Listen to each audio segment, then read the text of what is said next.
Hello everyone, my name is Achal and you are watching YouTube channel of CS Sahayata. I hope that the last video was helpful for you. आपकी जानकारी के लिए बता दूं कि 26 अगस्त को दो नोटिफिकेशन आए थे।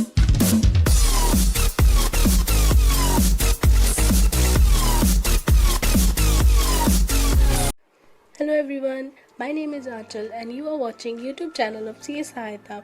I hope that the last video was helpful for you.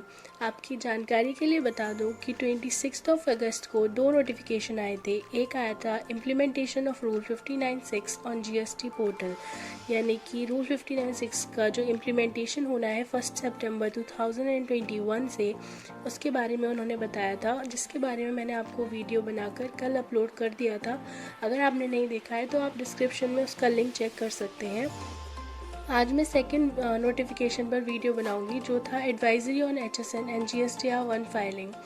आपकी नॉलेज के लिए बता दूं कि GSTR1 को फाइल करने में लास्ट कुछ मंथ से प्रॉब्लम आ रही है, उसी के बारे में ये नोटिफिकेशन होने वाला है। तो अगर आपने भी GSTR1 फाइल करते टाइम कोई ऐसा इशू फेस किया है तो ये वीडियो आपके लिए है, इसको एंड तक देखिएगा।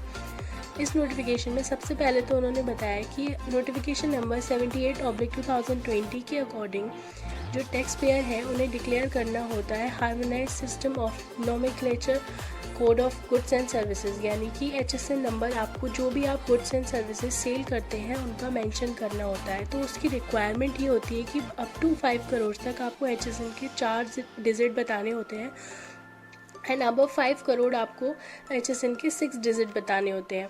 तो अब उन्होंने बोला कि if it has been reported by few tax payers that HSN use by them for reporting in GSTR1 is not available. तो कुछ लोगों को प्रॉब्लम आ रही है कि किसी का तो प्रोडक्ट का HSN अवेलेबल ही नहीं है और वो GSTR1 को फाइल करने में इशू शो कर रहा है।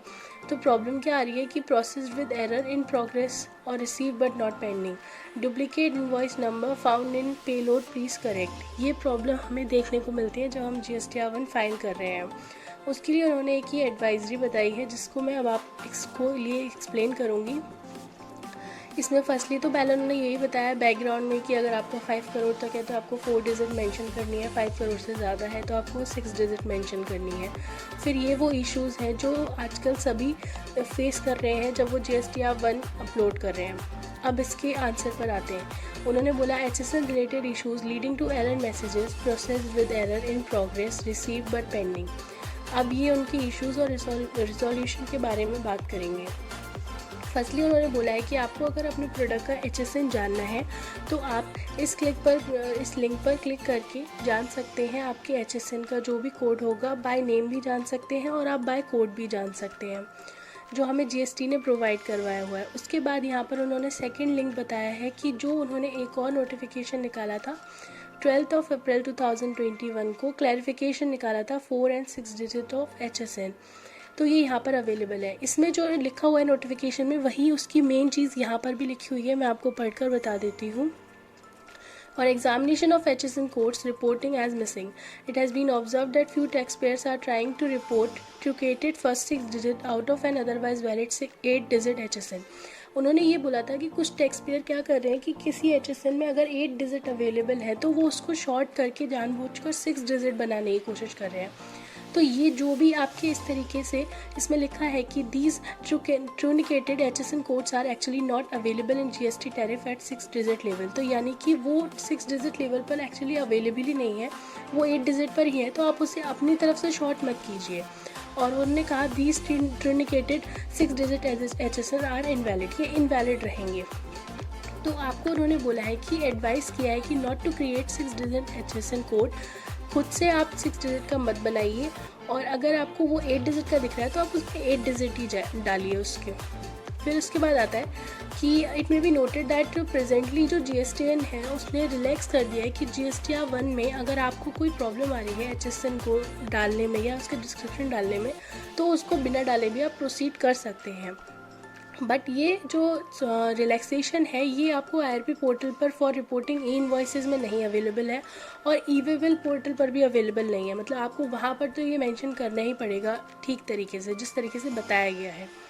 तो अब आता है कि it may be noted kindly that some cases में tax payer facing rejection at the time of filing the data in table 12 of GSTR1 at the GST portal. कुछ लोगों को प्रॉब्लम आ रही है कि वो HSN नहीं फिल कर पा रहे हैं टेबल 12 में। तो उन्होंने बोला है कि जो अदर फील्ड्स हैं विल नॉट बी इनेबल्ड, मतलब कि अगर आप डिस्क्रिप्शन में टेक्स्ट बॉक्स नहीं डालेंगे, अपने HSN का डिस्क्रिप्शन नहीं डालेंगे, तो आपके लिए और फील्ड्स भी नहीं इनेबल होंगे, आप उनमें डेटा नहीं फिल कर पाएंगे। तो all the mandatory fields have to be filled before submission of the data. तो डेटा सबमिट करने से पहले आपको सारे मैंडेटरी फील्ड्स को फिल करना कंपलसरी है। फिर यहाँ पर उन्होंने filing of GSTR 1 is to be done using the following steps. इन स्टेप्स को बताया जो नॉर्मली हम लोग फॉलो करते हैं। अब मैं आपको सबसे पहले सेकेंड एरर के बारे में बता देती हूँ। एरर मैसेज अगर आपको मिल रहा है process with error in progress and receive but pending, तो आपको क्या करना है इसमें ये बताया है।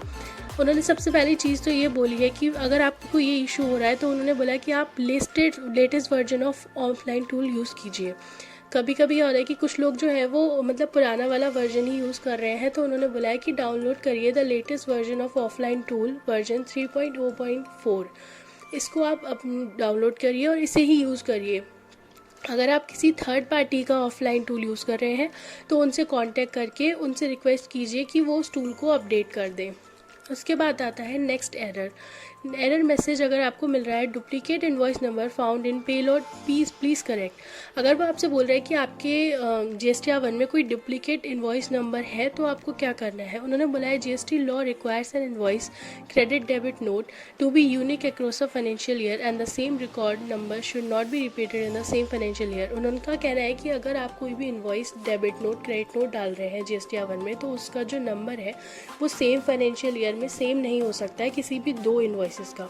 मतलब एग्जाम्पल के लिए आप ये देखिए, जैसे अगर आप 12 नंबर का इनवॉइस काट चुके हैं तो आप फिर अगला कोई भी 12 नंबर का इनवॉइस इशू नहीं कर सकते हैं। आपको फिर वो 13-14 अबव में ही इशू करना होगा, और सेम क्रेडिट और नोट और डेबिट नोट के केस में भी होता है। अगर आप ऐसा नहीं करेंगे तो ये डुप्लीकेट रिकॉर्ड की तरह ट्रीट किया जाएगा और सिस्टम इसको रिजेक्ट कर देगा।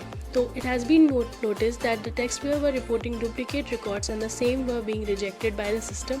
तो यही प्रॉब्लम आ रही है। तो इसके लिए उन्होंने सोल्यूशन ये दिया है कि अगर आपको इनवॉइस नंबर डेबिट नंबर में ये इशू दिखाई दे रहा है GSTR 1 को फाइल करते टाइम, आप तो उसको डुप्लीकेट नंबर को मत डालिए, आप उसका यूनिक नंबर डालिए सेम फाइनेंशियल ईयर में। फिर उन्होंने बोला है कि अगर आपको कोई भी ऐसा प्रॉब्लम आ रहा है HSN से रिलेटेड, तो आप GSTN पोर्टल पर जाकर या ई-वेब बिल पर जाकर या ई-इनवॉइस पोर्टल पर जाकर आप इशू के अपना टिकट रेस कर सकते हैं और अपना इशू बता सकते हैं, तो वो आपके इशू को सॉल्व कर देंगे। I hope that this video was helpful for you, and if you like it then do share it and subscribe to our channel. I will see you in the next video. Till then, bye bye.